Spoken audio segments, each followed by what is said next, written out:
સ્થાનિક સ્વરાજ્યની ચૂંટણીઓના પડઘમ વાગી રહ્યા છે. મતદાન નો દિવસ જે છે એ જેમ જેમ નજીક આવતો જઈ રહ્યો છે એમ એમ રાજકીય પક્ષો જે છે એમની ઉત્સુકતા જે છે એ વધી રહી છે.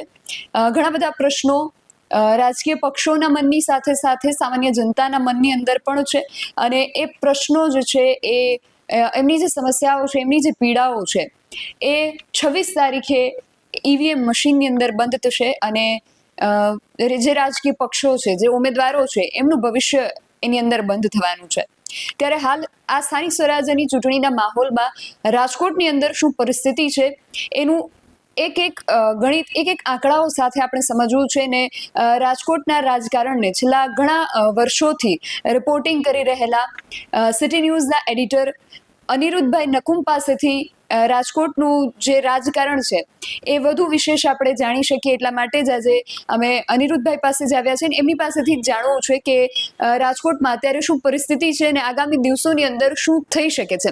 અનિરુદ્ધભાઈ, સૌથી પહેલા તો શું લાગે છે સ્થાનિક સ્વરાજ્યની આ ચૂંટણી જે છે, ભાજપનો દબદબો રાજકોટની અંદર કાયમથી રહ્યો છે, તો હવે આ ચૂંટણીમાં શું થઈ શકે છે? સૌથી પહેલા તો આપનું આંકલન શું કહે છે? 18 વોર્ડની અંદર જ્ઞાતિ સમીકરણો પ્રમાણે જે ટિકિટો ફાળવવાની હોય એ ટિકિટ નહીં ફાળવતા આ વખતે મોટામાં મોટું, અને રાજકોટના ઇતિહાસમાં કોઈ દી નથી ને એવું ક્રોસ વોટિંગ થવાનું છે. અને ક્રોસ વોટિંગ થાય ને એટલે કોઈને શું થાય, કેવી રીતે બેઠકો આવશે એ તો 28 તારીખે જ્યારે મતગણતરી ચાલુ થાય ત્યારે જ ખબર પડશે. પણ એક કન્ફર્મ છે કે આ વખતે આખા રાજકોટની અંદર ક્રોસ વોટિંગ બહુ મોટા પાયે થવાનું છે. એના 2-3 કારણો છે.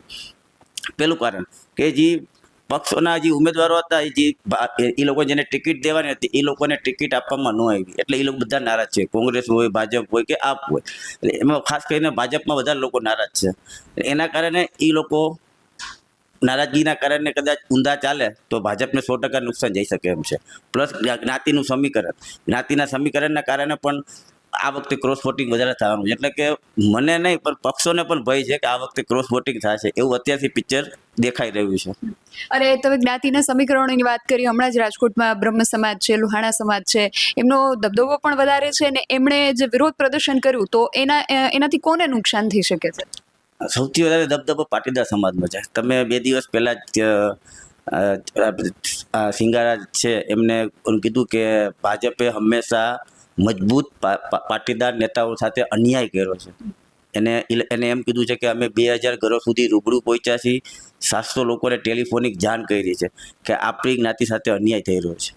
સૌથી રાજકોટની અંદર નંબર 1 જેની સંખ્યા છે તો એ પાટીદારો છે, અને પાટીદારોમાં પણ આ રોષ તમે જુઓ સામે આવ્યો છે. બીજા નંબરે 2,20,000 લુહાણા મતદારો, એનો પણ અત્યારે જુઓ કે અમે નોટા બટન દબાવશું, અને અત્યાર સુધી લુહાણા સમાજ ભાજપની સાથે હશો 80%, 90%.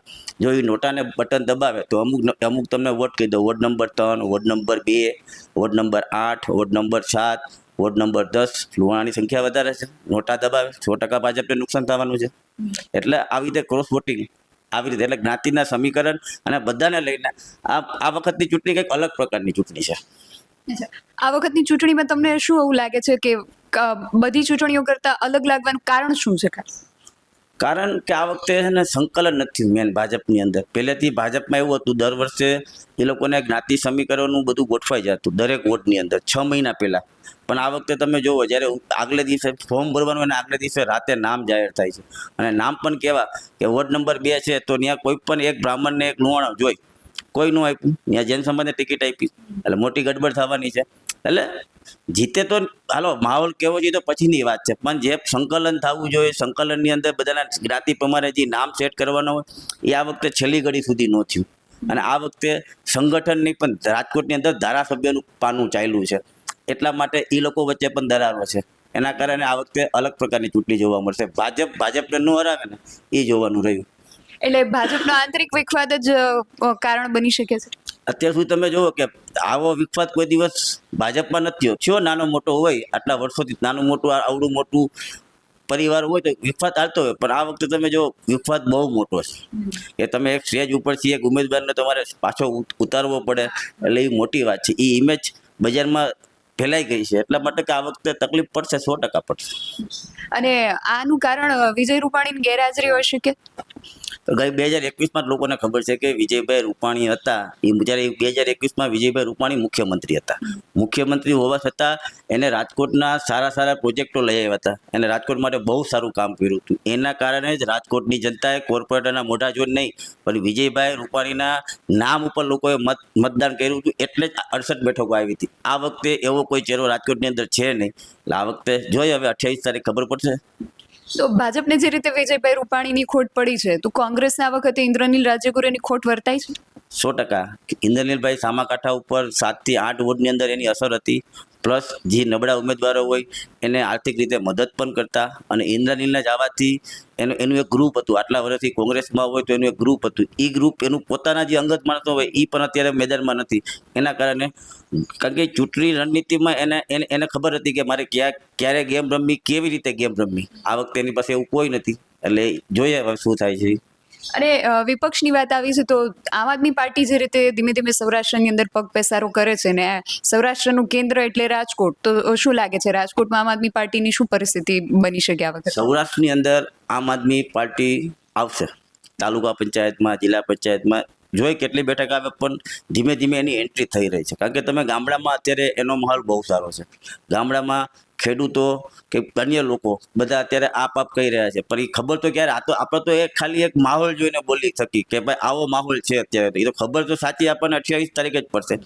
રાજકોટમાં 4-5 વોર્ડ એવા છે કે અત્યારે ત્યાં આપ નંબર 1 પોઝિશન ઉપર ચાલે છે ભાજપ અને કોંગ્રેસ કરતા. એટલે એવું બની શકે કારણ કે એ લોકો જે વોર્ડ નંબર 13 છે, વોર્ડ નંબર 4 છે, વોર્ડ નંબર 11 છે, એ લોકોના ઉમેદવારોની મહેનત 6 મહિના પહેલાથી ચાલુ હતી.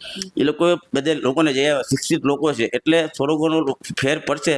પણ એ તો કીધું તો કરે આ તો ખાલી એક આપણે અનુમાન લગાવી શકીએ કે અત્યારે આ ટ્રેન્ડ ચાલી રહ્યો છે. સાચી ખબર તો આપણને 28 તારીખે જ ખબર પડશે.